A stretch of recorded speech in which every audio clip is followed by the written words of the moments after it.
What's going on, everyone? So today I am going over my Vader blue list that I've been tuning over the past few days. I know that this has been an extremely popular deck, a popular request as well, just because of the immense impact that it had on the 5K tournament recently, but also a lot of people just seeing the power of full control against the meta at the moment. One of the big things that we really want to leverage is the fact that because we're running very little to no units, we can actually go ahead and completely disrupt things like Boba Green, arguably the most meta deck, and actually have a really good matchup into it. So without further ado, let's talk about Vader and Vader Blue specifically, starting off with the leader. Now, there's a reason why I think Vader Blue is a little bit more, I guess you'd say, of a meta killer than something like Iden Blue or Iden Green, for example, or Iden Red. Not just the fact that we're running very little units, but because of the Vader aspect of it. Unlike Iden, who's a 4/4 shielded unit that could be taken down, can be, power of the dark side very easily. Of course, Darth Vader can as well in terms of power of the dark side. The difference is you get a much more powerful backside, much more powerful body. The action on Vader here doesn't really come into play all that often with this deck. You're not really going to be playing a whole lot of villainy cards, and that means that, well, there's an occasional option where you're going to be able to ping off something or deal 1 damage to a unit and get a little bit of value there. But it's really all about the backside of the card, getting the 5/8 body in conjunction with the ability to control the battlefield after you've already kind of answered their earlier game threats, right? One of the big things with Iden is that, yes, there are games where you're just going to get overrun, just like Vader. But when you get to the Iden flip turn, yes, you heal a decent chunk. Iden oftentimes just ends up dying a little bit afterwards. And in Vader's case, he oftentimes won't because of the 8 toughness, even though Iden is shielded, in conjunction with the fact that you're able to remove future threats pretty easily between Vader himself actually just hitting things and his on attack trigger. So this gives you a little bit more of a proactive control variant, which is really nice. And we've seen the power of Vader starting to dominate the board after you start to really close the jaws, so to say, on the earlier turns with all your different controlling aspects.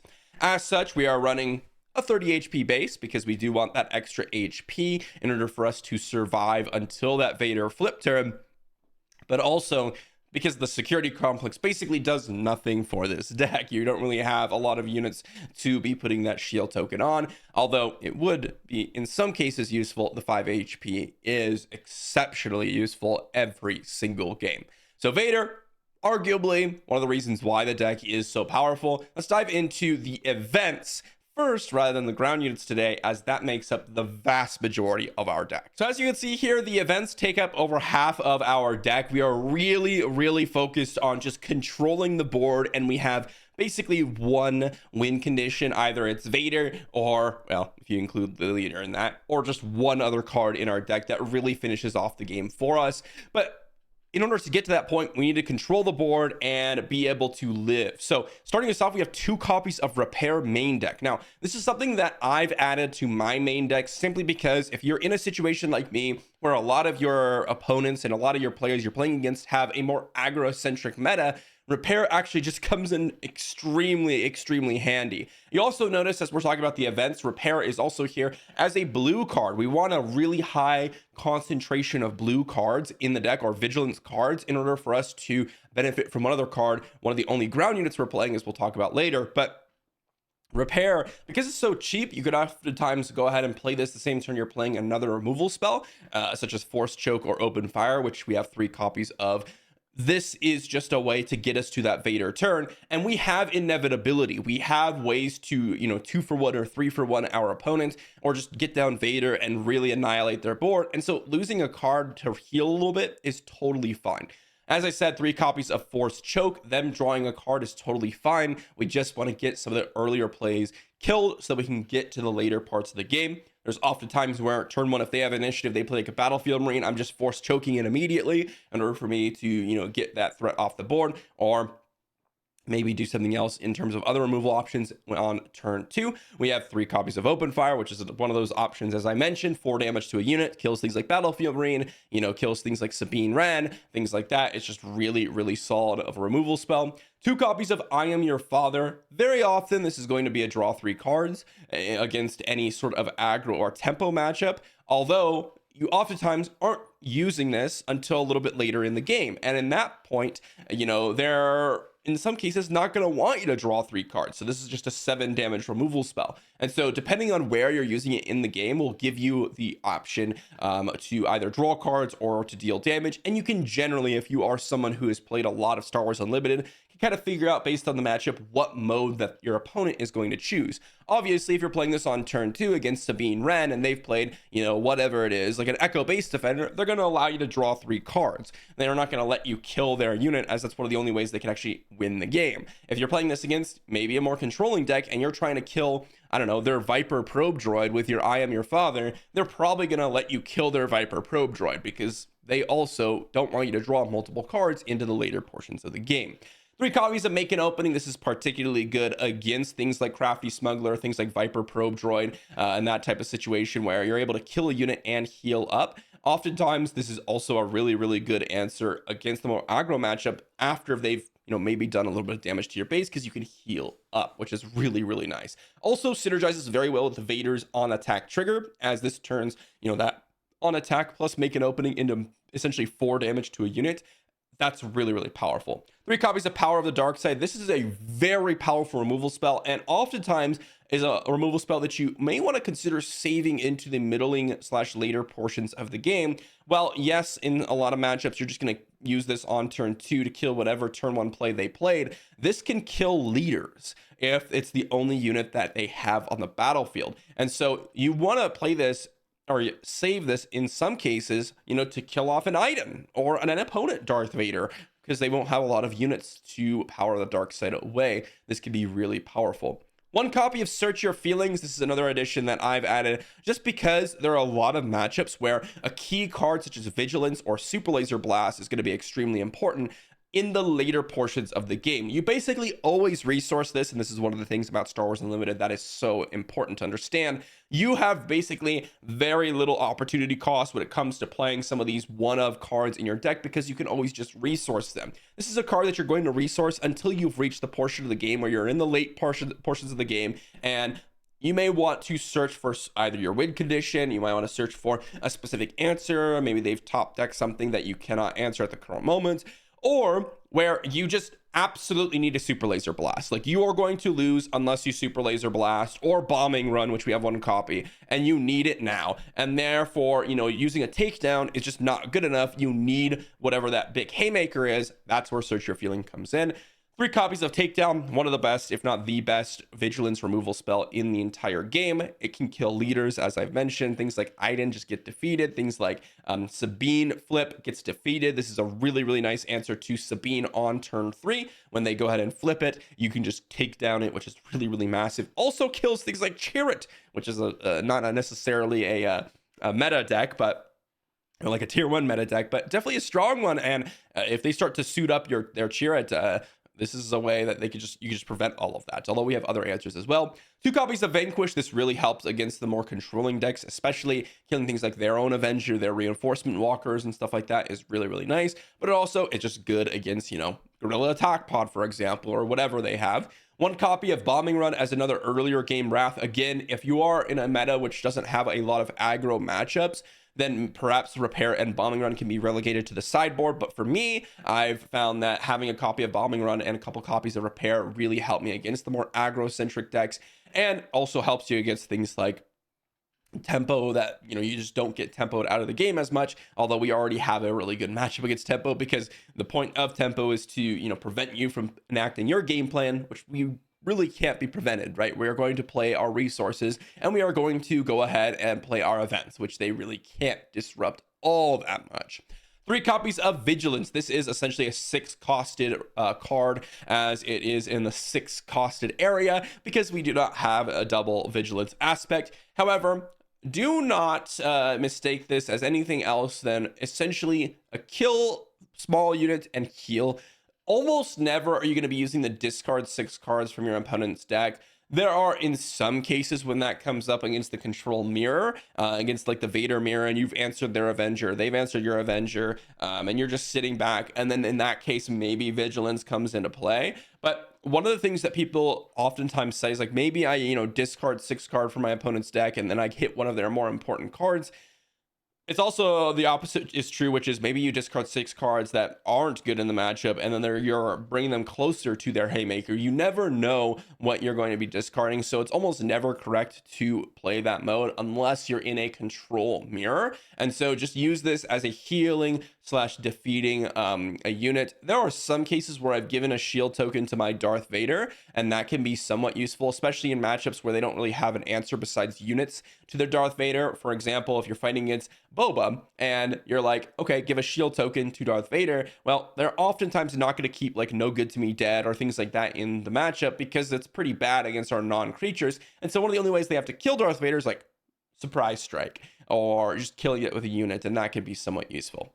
Lastly, in terms of events, we have 3 copies of Super Laser Blast. This is another way that we kind of get up to parity, right? We answer threat, answer threat, answer threat, maybe play it in Trench, which we'll talk about in just a moment. And then we Super Laser Blast and reset the board. And then oftentimes, if you're playing Super Laser Blast and you have like 10 or maybe even like 8, 9, maybe even 5 HP left on your base, you are probably in a winning position, because that allows you to follow up with a 9-drop that we have in the space category to finish off the game.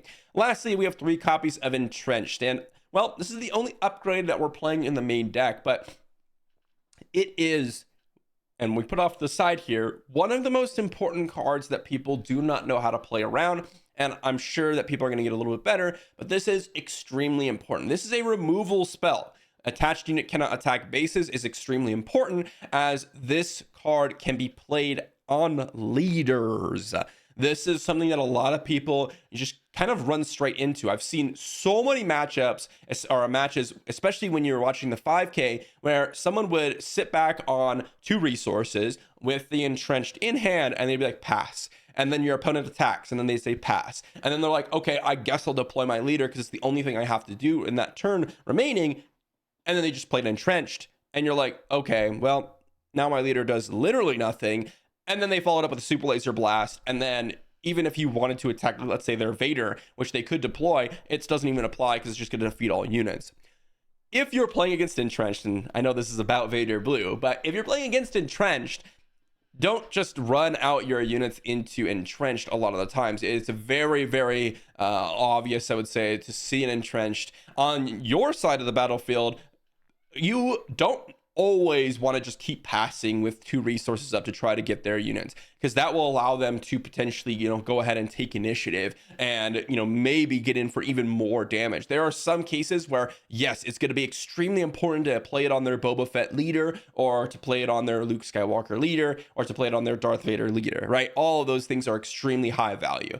On another note, it's also just really good to put this on like a 3-drop, right? Like a 3 resource play. That's totally fine if you have no other answer, right? Like you don't have any Power of the Dark Side or Open Fires or Force Chokes, or come on, let's be honest, you're going to have one of those. But if you don't, you can Entrench to an earlier gameplay and then get a lot of value out of that as well. Use this as a removal spell, and depending on the situation, use it on their leader or use it on an earlier gameplay. That's going to round out the events, and honestly, the main portion of the deck that makes this a full control. But let's talk about some of the ground units and space units that allow us to finish out the game and give us a little bit more game. So let's start off with the ground units here. We have 3 copies of Death Star Stormtrooper. This is a really, really powerful unit, as it gets down early enough to the point where they oftentimes don't have the option to use things like Waylay or things like, let's say, a removal spell to get a lot of value out of their turn. And so if you go turn 1 Death Star Stormtrooper and they go Waylay, you're like, okay, that's fine. They're not deploying a secondary threat, and then you can kill their other threat. And so this is an early enough play to where, yes, it is just a 3-1. Yes, it is just a 1 resource play, but it allows you to get some trades in the early game, and more importantly, you can play this and activate Darth Vader's action ability. It's one of the few cards in the deck that actually specifically synergizes with the action ability, as basically every single time you play this, you can almost always activate the action ability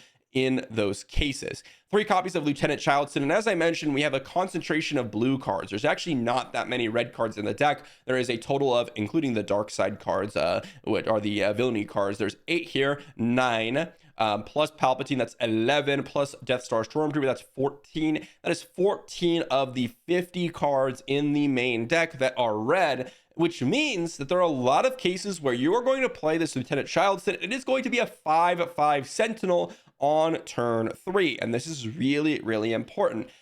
There are also times when you might just want to go ahead and not play anything on turn 2 or turn 1 to save a card in order for you to reveal another Vigilance card from your hand in order to get a potential 6/6 Sentinel on turn 4 or on turn 3. This thing is an absolute roadblock against aggro matchups.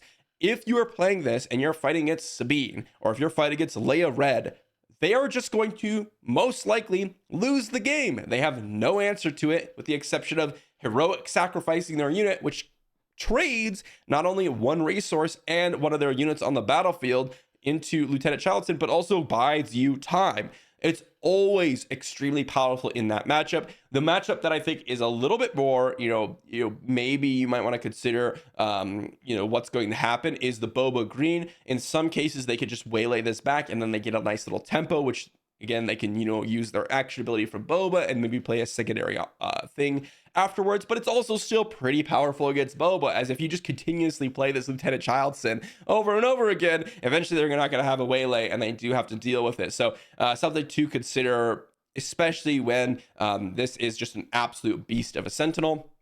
Then we have some of the more top end. These are not necessarily finishers, as they act as more removal in the deck for later portions while also giving you a potential win condition. 1 copy of Count Dooku and 2 copies of Emperor Palpatine. They do very similar things. In Count Dooku's case, this can hit things like Iden, for example, but also is just a nice thing that isn't going to get immediately killed by anything bigger than it, potentially.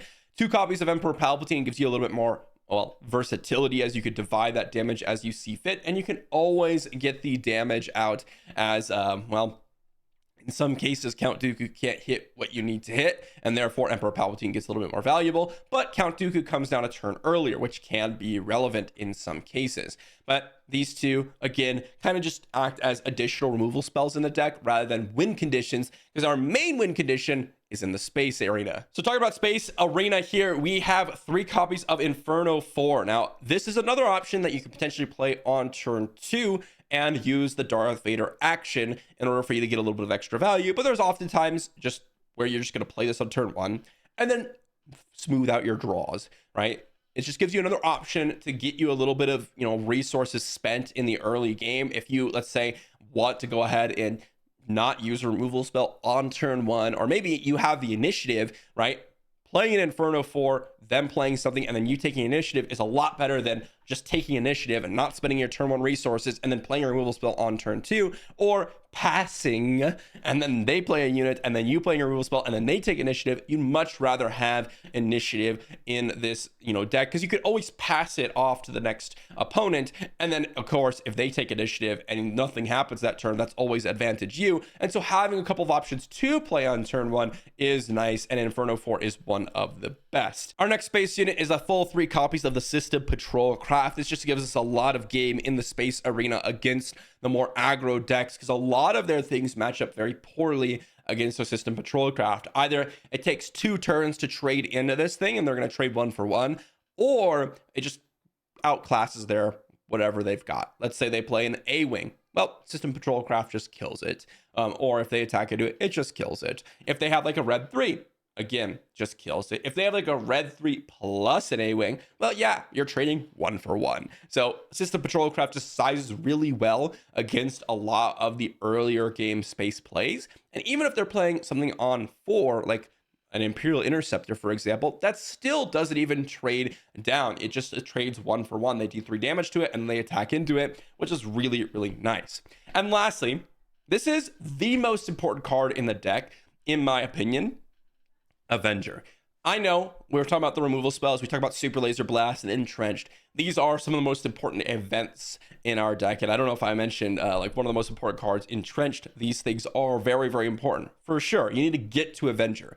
But in order to have a really solid game and actually win games, you need to have a threat that allows you to not only control the board while it's out, but also wins the game almost instantly when it's out. And this is exactly the card that we need. This is why this card is like $40 right now.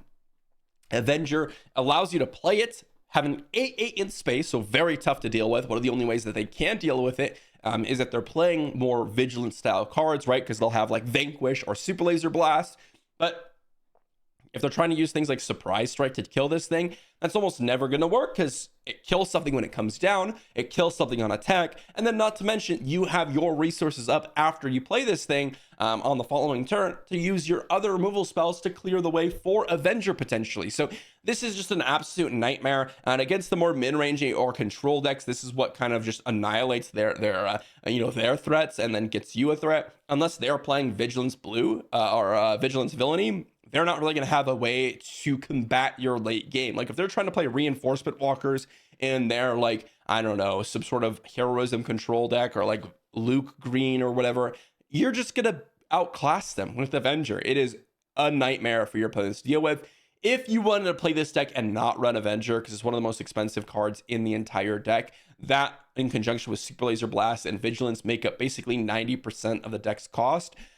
These three cards are extremely expensive at the current moment. I would say that honestly, this is a deck where you really can't see the power of it unless you're actually running these cards. You can run things like, more Count Dooku's and more Emperor Palpatines, and that's the only thing that you can do in terms of adding a card that's going to act as a removal spell, but also a threat that can end the game. But it's not nearly as good. And in terms of Vigilance and Super Laser Blast, these are kind of key cards. You could take out Vigilance and add more removal in things like Vanquish, Bombing Run, potentially even Repair because it acts as a heal. But Super Laser Blast is a one-of-a-kind type card, and there's not really a replacement for it. So unfortunately, unlike other decks that may have things like Red 3 or K2SO that are really strong and have replacements as just weaker units, these ones don't really have replacements, as they don't really fulfill the role that you need to fulfill as a controlling deck. With that said, let's talk about our sideboard. All right, so what do we got going on in the sideboard? If we consider Darth Vader and the good matchups, the best matchup that we have is Boba Fett. Boba Fett just absolutely gets wrecked by the Vader blue decks, as you have the answers and they have a bunch of dead events in their hand that they cannot use on your cards, while also not being able to use their leader ability because they don't have any units to be able to use their leader ability for. There's not often times where you need to really focus on sideboard against them. Instead, our tougher matchups are control as well as the more aggro matchups. Against mid-range, you're just going to outclass them. If you're playing like Luke mid-range, you're going to get an Avenger down and you're going to just murder their whole strategy. And so in order to combat aggro or more controlling matchups, those are going to be our focuses. First off, we have 3 copies of Viper Probe Droid. This gives us 2 little things. One, it can be pretty good against control, as in the post board and matchups, you're going to find that they're also going to board out a little bit of their removal and really play the removal that kills off your bigger threats. And so you could actually get just a ton of damage in with the Viper Probe Droid and potentially get early information on your opponent's hand, allowing you to play around certain things, which can be really nice. And against the more aggro tempo matchups, this just acts as another turn 1 play that basically trades into anything. Against aggro specifically, and I say aggro as in like Sabine Green or things like Leia Red as the most quintessential example, this just trades in with basically whatever they have, and they don't really have ways to avoid you trading with their units. 1 copy of Repair. Again, this is against the more aggro matchups. This is just going to be a really, really strong play. 1 copy of Bombing Run. Again, another way to deal with things that are flooding the board. More particular, if they are just flooding like space, for example, or whatever, or one area of the arena, which generally speaking they will do, you can really get a lot of value out of this, as well as, well, just potentially kill off 1 to 2 units, right? Things like Echo Base Defender, Sabine Wren, Battlefield Marine all die to this. And you're fighting against, more tempo oriented matchups, things like 7th Fleet Defender. You can get rid of their shield and potentially play like a System Patrol Craft or whatever. Or you can play System Patrol Craft and then bombing run whatever they have. They tried to like get extra value out of their units by killing your System Patrol Craft and then, letting their units live. 3 copies of Vader's Lightsaber. This is a card that I actually have found to be extremely powerful in the more controlling matchups. While yes, your Vader can go ahead and get, let's say, Power of the Darksided, if you have a Vader deployed, they don't really have an answer to it with the exception of Power of the Darkside, assuming you have no other units, or like a Super Laser Blast. And assuming you're able to play around, some more obvious Super Laser Blasts, you could just play this, hit whatever unit they have, and then follow it up with another attack with Vader himself. But this just hits them for a ton of damage. +3, +1 as the stats. I apologize, those numbers are covering it, but that is a huge amount of stats on a leader and really allows you to take control of the battle and really finish off the game quite quickly. So I've actually been really, really impressed with this. And of course, it can act as a removal spell in the more aggro matchups, but it's a little bit slow for that. So I actually like it against control. And lastly, we have 2 copies of Devotion. These are really, really solid against the more aggro matchup, but also could be quite good against anyone that's pressuring your life total, as getting a Devotion on like a Death Star Stormtrooper or more importantly, like an Inferno 4 could be really powerful. If they have something to kill it immediately, yeah, you might not get a ton of value out of it. But let's say they attack your base and they don't want to attack your unit. They're like, yeah, I want to get in some damage on their base. You can play like Devotion, kill their unit, restore 2. It could be really powerful there. Or if they just don't have a way to deal with it, like let's say you play an Inferno 4 and they're an aggro deck and they have no space unit on turn 1, boom, you are suddenly healing for massive amounts, and that's where Devotion comes in. Also, one of the reasons why we're running Inferno 4, as its combination with Devotion can be extremely powerful. Some things that you might want to consider taking out when you're looking at some of the matchups. Of course, Repair is pretty weak against Control. Also, things like Make an Opening is extremely weak against Control. That's where things like Viper Probe Droid and Vader's Lightsaber comes in. Against more aggro matchups, I generally speaking do not like things like Count Dooku or things like even, Search Your Feelings can be a little bit awkward. I Am Your Father can be a little bit awkward. That's where things like Bombing Run, Repair, or Devotion comes in. Against mid-range decks, honestly, you have a really good game against them. There's not really much you need to do. If you wish, you could bring in the Viper Probe Droids and take out things like Repair, as it's not necessarily extremely powerful in the more mid-rangey matchups. You could also bring in like Vader's Lightsaber to even get more of a punch. So just some things to consider. But for the most part, your flexible slots in this deck when you're looking at sideboarding are things like Repair, I Am Your Father, Search Your Feelings, and Count Dooku, as those are the ones that you oftentimes can just slot out, along with Bombing Run, although this one may just have too many slots to take out if you're against the more controlling matchups. So it's one of the things where control is, a harder matchup, or one of the, more even matchups / harder matchups, because we have so many things that are oriented towards more aggro matchups. Although if they're playing control like we are, they're going to have the same issue. It's just that, well, you're going to find that if they're playing like a more mid-rangey control deck, that's where the struggle comes in. So that's going to be Vader Blue. That's going to be the list that I've been running lately. It's very similar to a lot of the other lists that you've seen out there. If you want to pick up any of the cards here in the video, I have a TCG player link in the description down below. If you use it, it helps me out, helps you out. Thanks for watching, everyone, and I'll see you all for the next one.